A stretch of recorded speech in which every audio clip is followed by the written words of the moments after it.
Hello বন্ধুরা, তোমরা সবাই কেমন আছো? আশা করি ভালো আছো। আজ তোমাদেরকে একটি গরু এঁকে দেখাবো, আর সেই সাথে একটি গরুর গল্প পড়ে শোনাবো। এক কৃষকের ছিল একটি গাধা ও একটি গরু।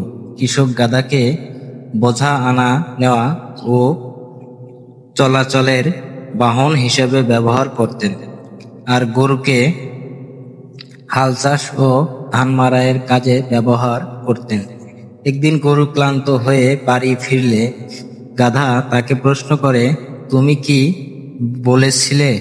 তো গরু উত্তর দেয়, আমাদের কষ্ট কেউ বোঝে না। আমরা সারাদিন কাজ করি, কিন্তু কেউ আমাদের প্রশংসা করে না।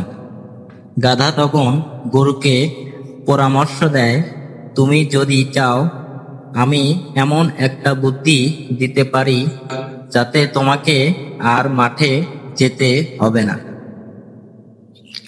গরু গাধার পরামর্শ মেনে চলতে চায়, কিন্তু গাধার বুদ্ধি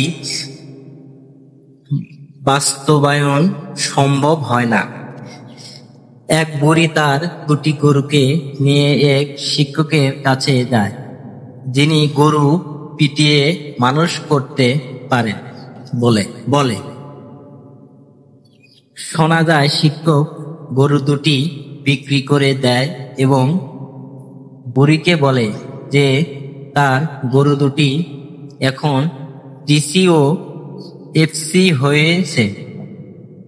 এই গল্পটি যদি তোমাদের কাছে ভালো লেগে থাকে, তাহলে ভিডিওর নিচে কমেন্ট করে জানিও, আর পেজটি ফলো করে পাশেই থাকবে। আর এরকম নিত্য নতুন ভিডিও পেতে চাইলে আমার একটি ইউটিউব চ্যানেল আছে, সেই চ্যানেলের লিংক দেওয়া আছে। আশা করি চ্যানেলটি সাবস্ক্রাইব করে পাশেই থাকবে। আজ এ পর্যন্তই। ভালো থাকবেন, সুস্থ থাকবেন। আল্লাহ হাফেজ।